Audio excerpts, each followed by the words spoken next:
But we see something different. We see the creation of a place that's chosen to do things differently, that hasn't just accepted that what the market does is enough, but has thought about how we lean on our history and building a people-powered economy. So when we boast about creating the fastest growing city region, we're also boasting about the young people that we're getting into jobs and opportunities. We're boasting about our schools. We're boasting about the opportunities that we've taken to change people later on in life and help them grasp the creation of a new economy. And there's been one person that's been integral in what we've been trying to achieve over the last decades. And he's chosen a different path. The captain of a football team, surrounded by people that are committed to this place. And what we've been able to create in Greater Manchester has caught the attention, not just in the UK, but when we go abroad. Because we're telling ourselves a different story about what the future could be. A place that puts place before politics, that focuses on people and focuses on community and focuses on opportunity. And look, those of you that know me know that I don't give compliments lightly. I'm not someone that easily fawns on the people around me. So take this with the honesty and the integrity with which I mean it. I've seen Andy up close. And don't get me wrong, at first, when he wasn't on time to everything, I find that really stressful. But what I realised in doing that is that I was working with a man who would give the same amount of respect and attention to a global CEO that we were negotiating a multi-million-pound deal for our city region as he would give the woman on the streets that stops him to talk and ask questions on the way. And that in an era when we don't see many people with trust in politics, when people feel that the country isn't working for them, when they don't see people in leadership that hears them, is something quite special. And what Andy's been able to do, working with myself and the other leaders across Greater Manchester, is think about how we restore hope back into our communities, offering people a different path. And it's not easy to let someone go when they're moving on to other things, and across Greater Manchester, people are willing him on. But they're willing him on because they see someone who doesn't just listen, but somebody who gets it. Somebody wants to restore trust in politics. Somebody wants to restore the belief that hope doesn't just mean a soundbite, but it can mean meaningful change that puts money in people's pockets and gives people a stake. And so look, I'll just say this. We stand here with a legacy of generations of people that have fought for all that's good in society. We have to be able to restore trust in politics. We have to be able to put people at the very heart of what we're doing. And there is one man that I've seen up close, that I've had the privilege over the last 5 years of working alongside.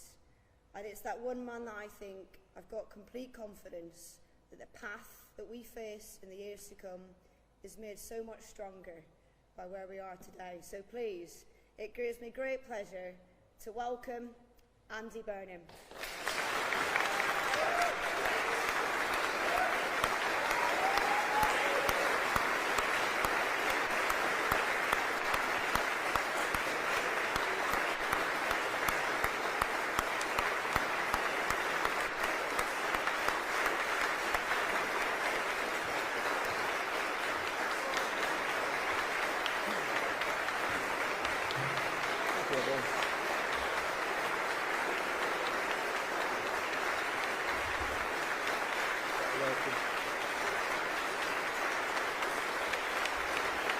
Thanks so much, everybody.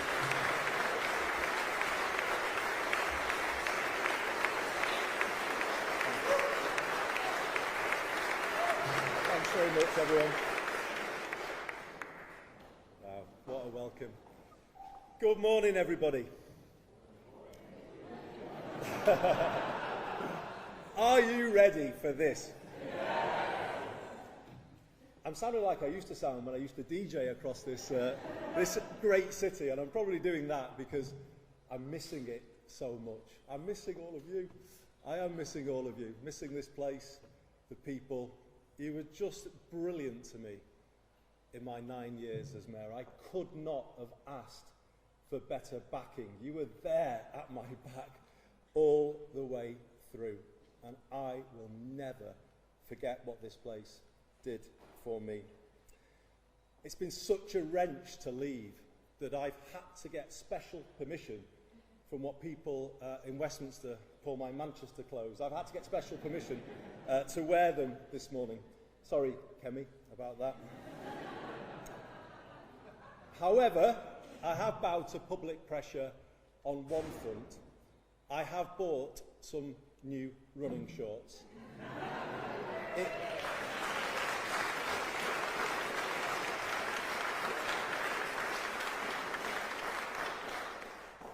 It was either do that or change the decency laws, and I opted for the former.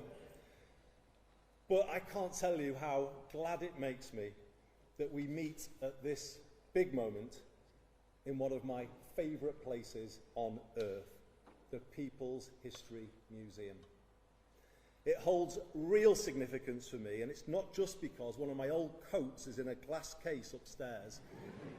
And can you believe it, comes off second best alongside Michael Foot's infamous donkey jacket. It's because these galleries tell the story of our country better than anywhere else. How through time it has not been run in the interests of the many. And how ordinary people have fought to change that status quo and make it fairer. Today, we must take inspiration from that history and get ready to repeat it. The time has come to build the broadest possible coalition of people to lift Britain back up to where we all want it to be. What hope can we have that it will be different this time? That's the question I would be asking if I was a voter right now. It's the one I want to answer as clearly as I can today, and in doing so, give the new direction the country is looking for. After 10 years of political turbulence since Brexit, and 20 years of falling living standards since the 2008 financial crash, Westminster hasn't been working for people, and it hasn't been working for a very long time. In fact, it is broken. And as a result, the country isn't where it should be. It is stuck in a rut, and clearly we can't go on like this. My generation of politicians, including me, must take responsibility. We haven't been good enough.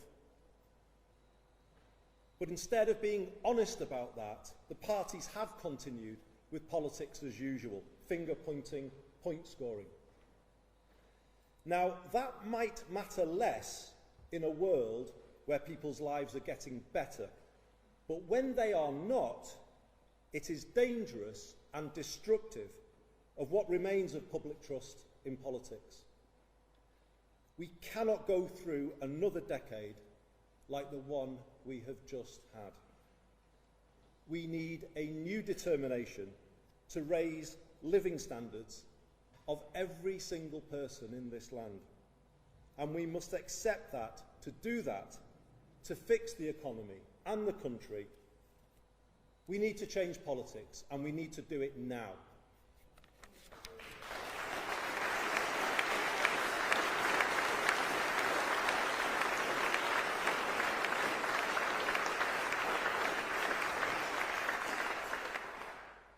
So let me state my clear intention as I put myself forward.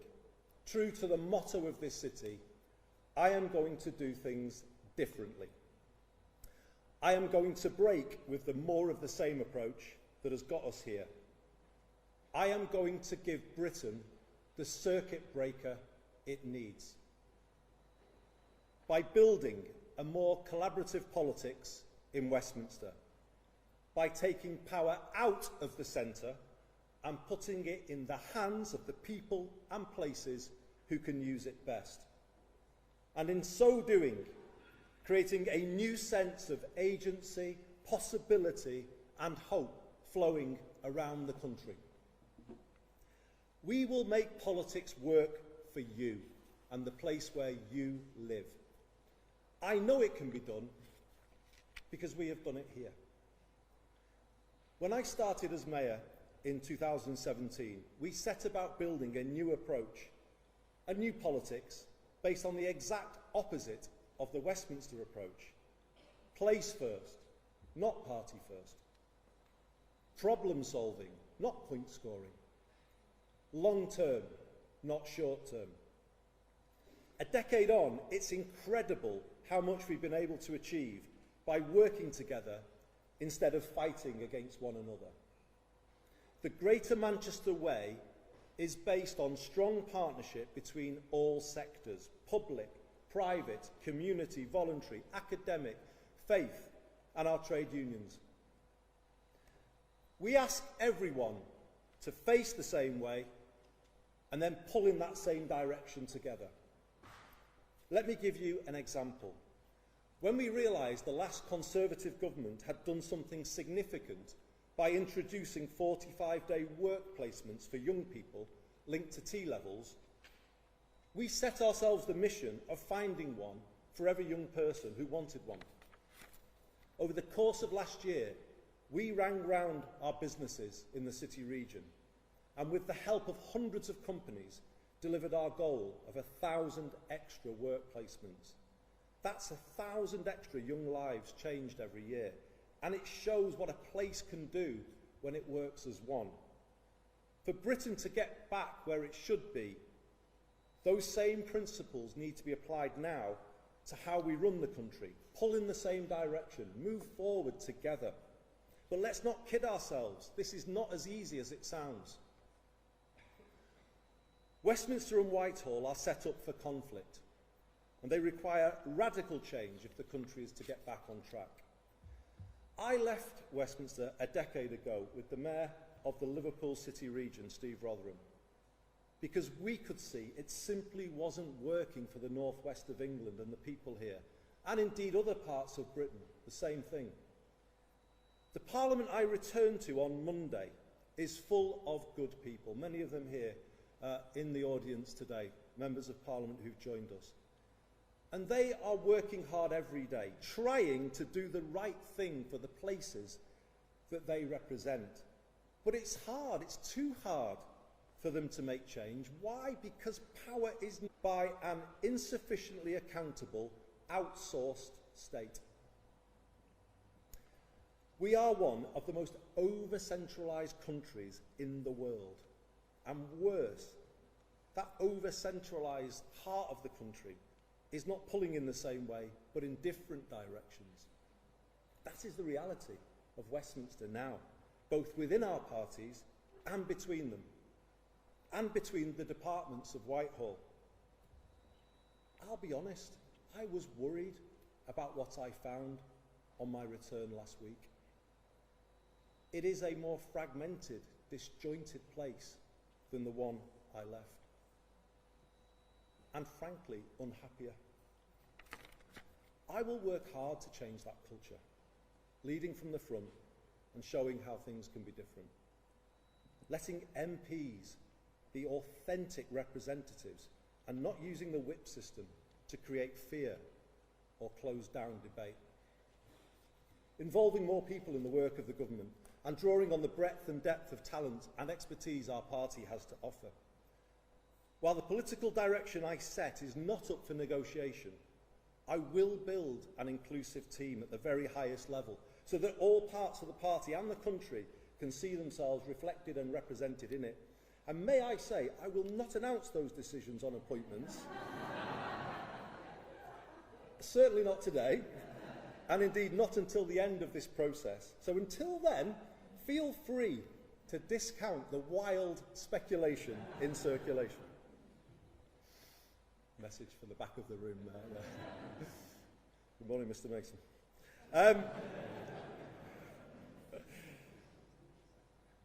I will reach out to other political parties to find as much common ground as we can and build that more collaborative approach I spoke about a moment ago. So, a greater sense of unity in Parliament will then allow us to give a clearer sense of direction to Whitehall. I was struck by recent comments from ministers expressing their deep frustration at the Whitehall turf wars. Like Parliament, the civil service is full of good people trying to do the right thing, but they are held back by the structure and culture in which they have to work. It is too adversarial, and too much time is wasted with departmental silos battling each other and battling the Treasury rather than getting things done. How can the country pull in the same direction when that is the reality at the very top? And as mayors, I'm sure I speak for the front row here, as mayors we have felt similar frustration over the years when those same departments constantly push back against our legitimate requests to improve our places by devolving a fraction of the power and resources they hold. The truth is this: the country spends too much time arguing and not enough time doing. I'm not sure this Whitehall culture could ever be justified. It wasn't justified when I was a minister almost 20 years ago, but it certainly can't be justified now. The stark imbalance in resources between national government and local government is holding back growth. If councils can't fix potholes, what chance do they have of bringing forward major regeneration schemes to get growth going? While national government has got bigger, particularly since the pandemic, local government is threadbare and without the resources to fulfil even statutory responsibilities. This is not just bad for councils in the areas they serve, it is bad for everywhere. It is bad for London and the South East. The whole country suffers when the regions and nations are not meeting their potential, and Londoners are left with an overheated economy and an overcrowded housing market. It is actually bad for national government too, because we will never get the growth up to the level Britain needs unless every single postcode in the land is set up to contribute to it. This country hasn't thought in that way before, but with the Makerfield test at the heart of decision making, it will do from now on. To make it happen, we will bring about the biggest rebalancing of power our country has seen. It is time for Whitehall to accept that growth cannot be ordered from the top down. Instead, it can only be nurtured from the bottom up. It comes from having the power at ground level to make a real difference, from a clear shared vision that everyone can understand and investors can back. It comes from running sound finances, as we have done here in Greater Manchester, which in turn gives businesses the stability and the confidence to invest, increasing their productivity and adoption of new technology. It comes from placing our universities at the heart of local economies, as all the mayors do, and bringing the innovation-led approach through start-ups and scale-ups. It comes from committing to decent infrastructure in all parts of the UK and getting national investors to back the aspirations set by regions. It comes from giving people the security of a good home and good employment so that they can be as productive as possible, from good mobility and an ability to afford the basics. And it comes from not leaving everything to the market, but public intervention where necessary, to set higher ambitions for towns, as we did in Stockport, and kickstart the process of change. This is Manchesterism.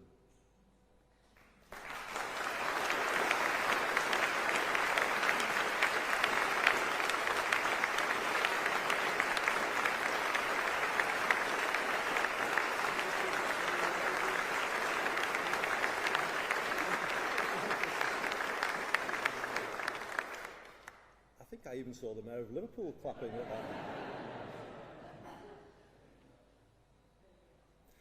It is a vision for good growth and a rejection of the old trickle-down model.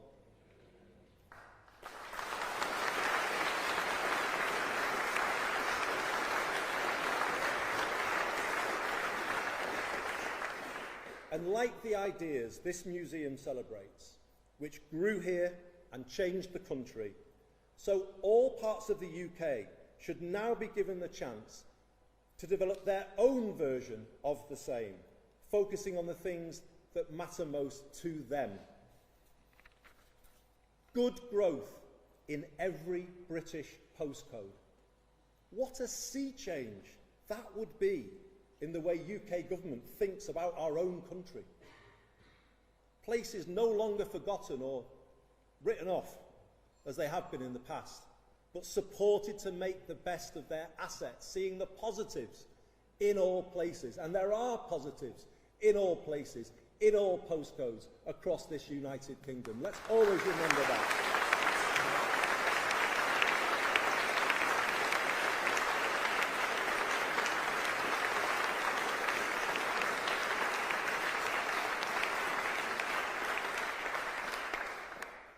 Powers for our rural economies to address issues specific to them, like inadequate transport. Powers for areas undergoing industrial transition, like Port Talbot, Scunthorpe and Aberdeen. Powers for our proud coastal towns to reimagine themselves for the 21st century. And yes, more powers for London too, over education and housing, so that London can do more for itself and remain the world's greatest capital city. And you heard that here from Manchester.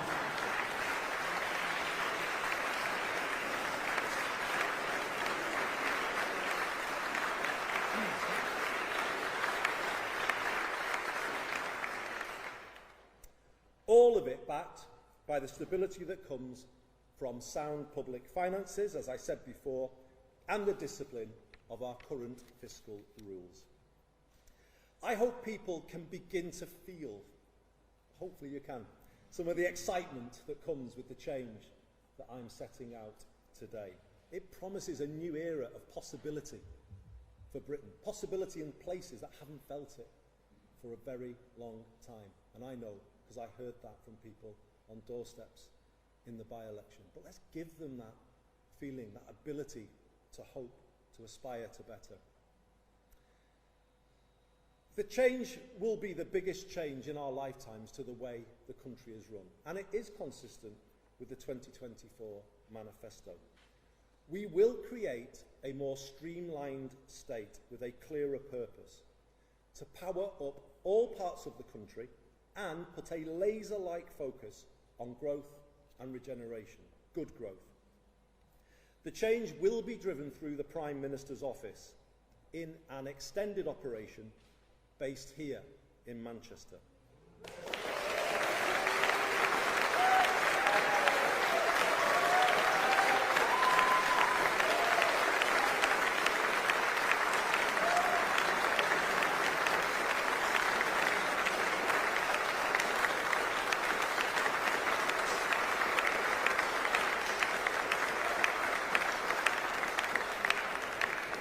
But here's the important thing. It will only be based here. The job of Number 10 North will be to make power flow into the Midlands, into the southwest, into the east of England, and yes, into London, as I said before, as much as into the northeast, Yorkshire and the Humber, and here in the northwest. It will be about offering new opportunities to extend devolution in Scotland, Wales and Northern Ireland by taking power deeper down. The people of Dundee and Bangor feel just as distant from Holyrood and the Senedd as they do from Westminster. Now get this. Number 10 North will be the nerve centre of a rewired Britain.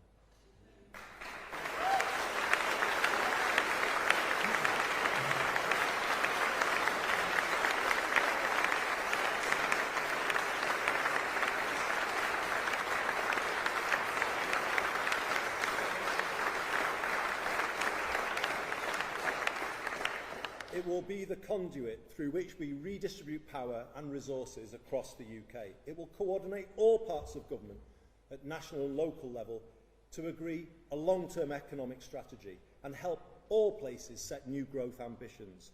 It will be given a mission to strive for equivalent living conditions in all parts of Britain, borrowing from the German Basic Law.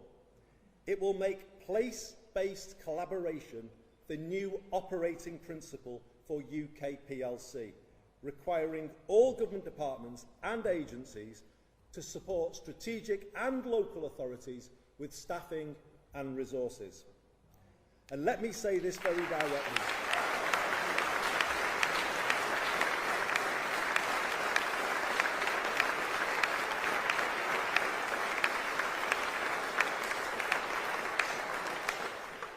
And let me say this very directly. The days of Whitehall fighting the devolution power into the regions and nations are over, for good.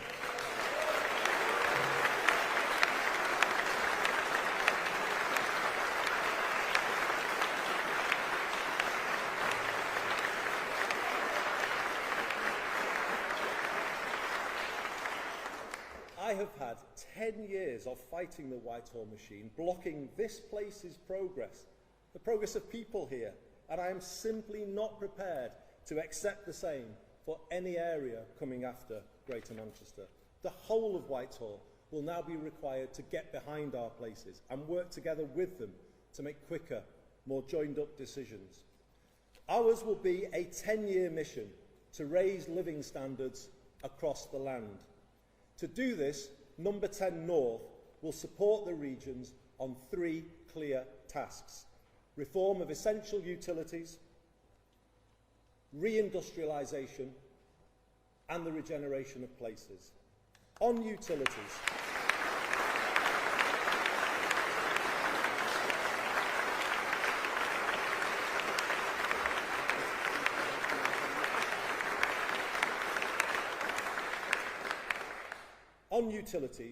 we will ensure all parts of the UK are able to take greater public control of essential services like water, housing, energy and transport, learning from the model that has transformed our bus networks here in Greater Manchester.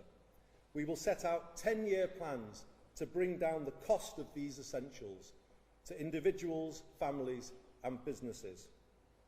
On reindustrialisation, we will support every region to set clear and credible industrial ambitions and provide the support to achieve them, encouraging more cross-UK partnership between places with complementary industrial clusters, as Cambridge and Manchester have done on life sciences. We will consolidate public and private investment at a place-based level and help all areas establish good growth funds, as we have done here in Greater Manchester. We are such an inventive country, and going forward we can be the world's leading innovation nation. This is the key to higher growth, and I want more world-beating British manufacturers and service providers at the frontier of new technology and exporting to the world. I will back our scientists, technologists, entrepreneurs and creatives, as I have done here, and show how Britain will be the innovation nation of the next decade. We will get better at capturing full value from their ideas for UK PLC by changing the culture in Whitehall when it comes to backing British industry.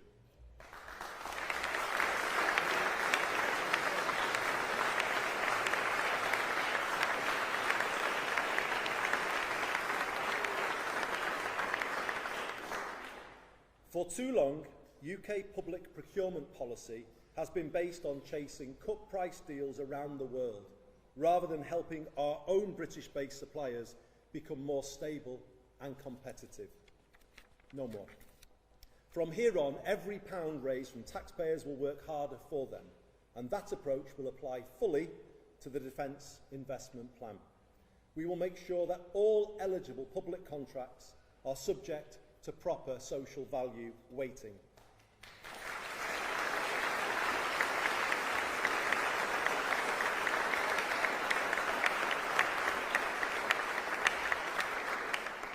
And we will do that to make sure British-based companies are in a better position to win those contracts. This change is essential given the need to build our own resilience in places across the country in an increasingly uncertain world.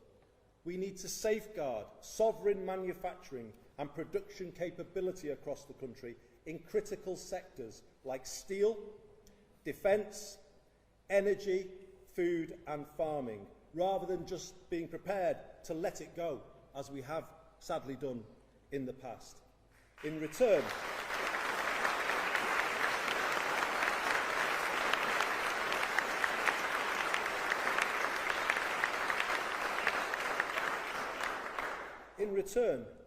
we will, for instance, by requiring a much greater supply of 45-day work placements and apprenticeships for young people.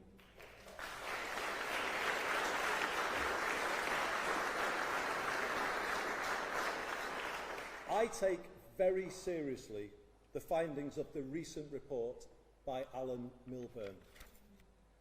We need a complete rethink of how we support the next generation to succeed.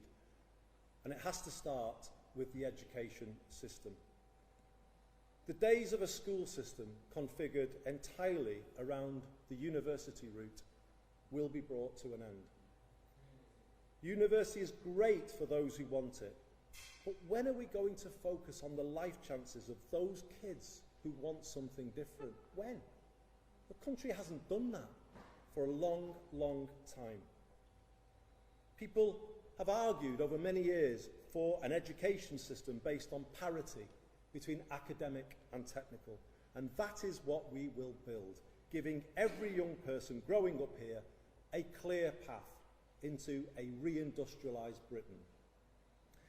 Where young people need mental health support, it should be provided as part of in-work support. And we will answer the call from the mayors, and particularly the Mayor of the North East, for devolution of employment support and changing the way we support and sustain people employment, working much more through our community and voluntary sector at a grassroots level, working with organisations people trust to help them, rather than going to places that they fear. This is the difference that the mayors can make, and in doing that, we will reduce the welfare bill in a way that is fair and lasting and helps people move forward. Another way to do that is by repairing the public housing stock. Britain has lost almost 1.5 million council homes since the 1980s, and around the same number of people are now on housing waiting lists and have been there for a very long time. As a result, the country is in a housing trap. We are forced to chase rents in the private rented sector through the benefit system. When governments try to control these costs by freezing local housing allowance, it makes families homeless and places unfunded pressures on councils when they have to pay for temporary accommodation. Britain's housing crisis is having a ruinous impact on its public finances. So, working with local areas, Number 10 North will oversee the biggest council house building programme since the post-war period.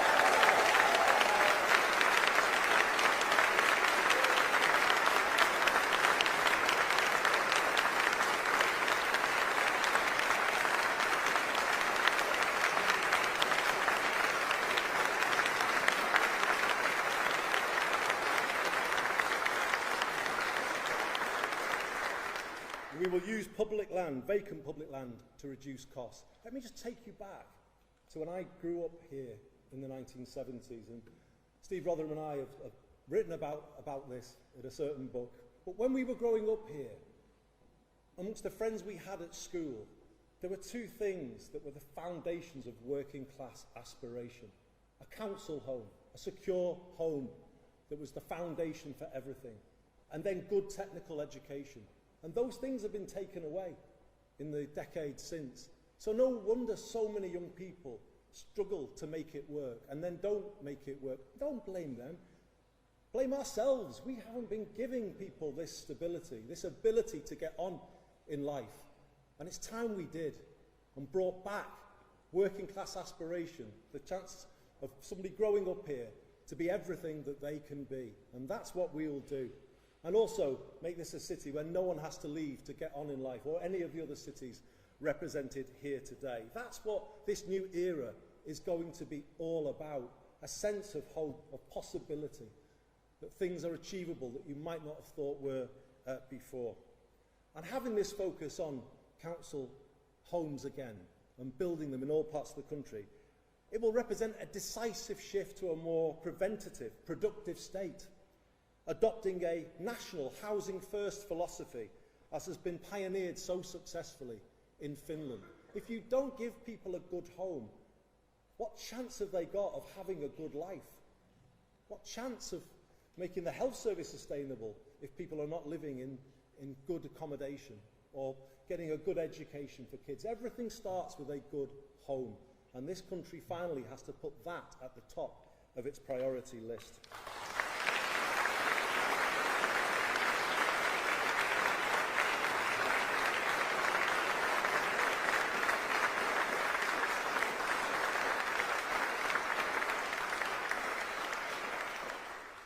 Through this new approach, we will bring higher density residential development to our towns, and Number 10 North will be able to support all places to turn around those towns, their high streets and the local centres, increasing footfall on the high street and protecting more green spaces from development.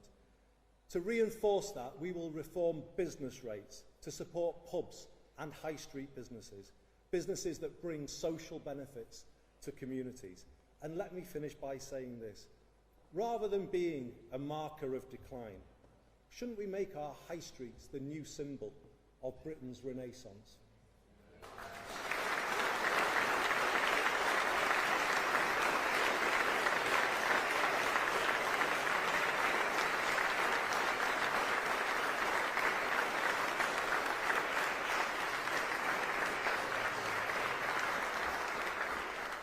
Ours is a 10-year mission to raise people's living standards. I know people can't wait forever for change. I heard on doorsteps in Makerfield how people need a bit extra now to help with rising costs. I will do my very best to deliver it, and whilst not taking risks with the public finances, will seek to give Britain some breathing space as soon as I can. People need to be able to look forward to a night out or a holiday with the kids. People need hope. This brings me back to where I started and the stories told in this building of how ordinary people, right back to Peterloo 200 years ago here, changed a British state not built with them in mind. Our modern challenge is exactly the same. An economy which, from the mid-1980s onwards, has not been built with them in mind, and instead has handed more to those who already have most and left people overpaying for the basics. If people in 1844 could form the cooperative movement in Rochdale to lower the price of food, then why can't we act now with similar courage to make life better? Imagine what things could be like if we succeed. Imagine what it would feel like to live in a country wired to work for ordinary people rather than against them. Imagine if all local areas could build homes people can afford to the point where they could guarantee one for everyone. Imagine if we could bring down the cost of energy for people and businesses and the good things that would come from that. Imagine good growth in every postcode and hope in every heart.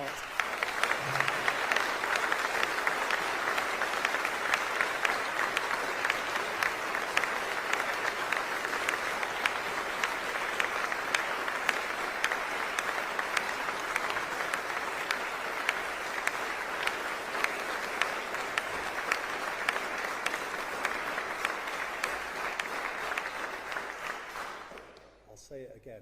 Imagine good growth in every postcode and hope in every heart. Well, imagine no more. Let's make it happen.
Well done.